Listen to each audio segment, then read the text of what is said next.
right, next track is Masterpiece. Yes. I just really love the lyrics. Oh, so thank you. The beauty in the fall, what's a story without some tragedy? Mm-hmm. So talk about this song. I think it's a super powerful song. Thank you. So this song is about beauty. It's one of the songs about what does it mean to live a truly beautiful life, and I talk about that in songs like Tell Me I'm Pretty and Letter to a Girl, and this song came kind of thinking about how beauty can come from really hard things, and like some of the most beautiful people that I know in this world are the folks who have gone through the most hardship.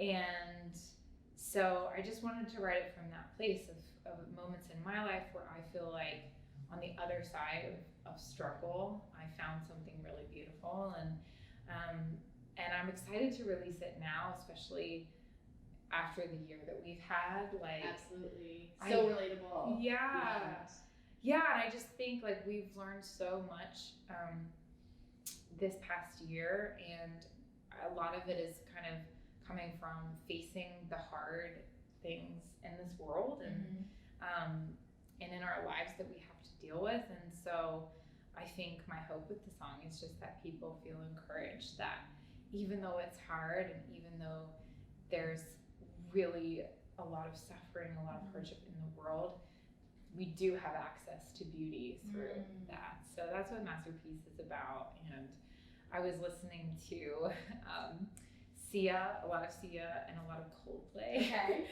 And I sort of sonically was like, what if Sia and Coldplay came together and made a musical baby? Yes. What would it be? What would it be? Masterpiece. Well, it's my interpretation of it. But I also think Sia and Coldplay, you should get together and make a song because I would love to hear it. Letter to a Girl.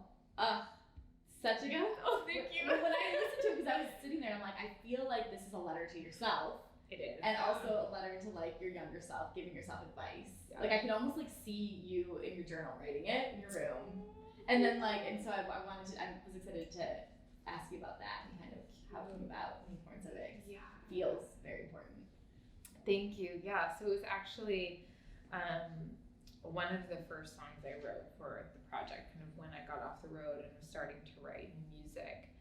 I knew that I wanted to write a song for younger girls because I had just performed in front of thousands of them. I was opening for a boy band called Why Don't We? Yeah, of course, we all know Why Don't We? We love yes. And yeah, they just have a lot of younger girl fans, and I just was so inspired by these girls, just how beautiful they were and how passionate, and they just made me feel really special on that tour. And so I wanted to write a song to them, and then thinking about sort of my younger self, like what would I want to communicate to them that I know now that I didn't know when I was younger. And it just sort of, I don't know, for me it was like I walked into the studio the day we wrote it and I was like, if I don't do anything else in my career but talk to that girl, then I'll be good. Like I'll know that I've done my job. And so this song is like, honestly, one of the most important songs that I think I've ever written, and I'm so excited that it's out there. Your choice to put it at the end of the EP as opposed to the beginning. Yes, because I think I put it at the end because it's a song that sums up everything that I talk about in the EP. And it's funny because it was the place where I started.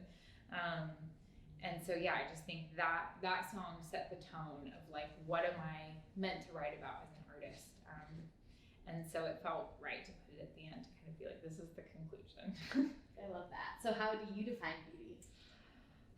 I define beauty, in the song I say beauty is created in your mind. And I think beauty is so much more than the way that we look on the outside. I think our culture is very obsessed with outer beauty, and I think there's a lot of fun. Like I enjoy makeup. We were talking about I love makeup, and I enjoy like fun clothes. Yeah, and I think it should be fun. I think when it becomes not fun is when it's problematic. And so beauty to me is just engaging with this beautiful world that we live in. Like I love flowers, and I love just like beautiful things that are outside of myself that kind of communicate that beauty or being human is the most beautiful thing that I can be. And so, yeah, being human is the answer. Beautiful. Thank you. I'm so excited for your fans to hear this EP because I think it is, and I keep saying it, but music with a message that is so needed right now in our world, and for the fans that listen to you, like it's just really, it's empowering, it's perfect. And I want to know for you at the end of the day, like what is the thing you want people to take away from this EP, from being a fan of yours, from listening to your music? Like what do you want to drill home? Yes. I want fans to take away from this EP that question, can I be real? I would love if they ask themselves that question, and I hope that the songs empower them to know that they can be real, they can be fully human, fully themselves. And I think that's, for me, that served me really well in my life. And so I hope that, the music encourages them to do the same. I love that. And for you who are real, you are living your authentic voice, what is your motto to live by? What do you wake up every day and say to yourself? Oh, that's a good question. I wake up every day and I think it changes all the time, honestly. I think the thing that I've been waking up recently and saying every day is just day by day. I love thinking about the future and getting really excited and planning things that are like months from now. And I think there's a lot of beauty in not missing the moment. And so, so taking it day by day. I love that. I think we all need that motto. Take it day by day. I definitely need it. But I tell myself. Okay, we're gonna do some fun questions. Are you ready? Yes. Lighten up a little. Okay. Here we go. Jonas time. It's Nick Jonas time, people. Perfect intro. Is it Nick Jonas time all the time though? Hey, that's debatable. That's debatable. I feel that for you. Yes, thank you. Okay. What is your current pump up jam? Ooh, my current pump up jam. Oh my gosh, I'm blanking on this one. Like what do you listen to when you're in the car, when you're driving on the PCH? Oh my gosh, I've been listening to a lot of Lana Del Rey recently, which is just her new album? Yeah, her new album, so beautiful. Great. Okay, actually I know my pump up jam is if wait, what's the Silk Sonic song? Oh, leave the door open. So good. That's definitely I just all vibes. Yes. All vibes. What is it?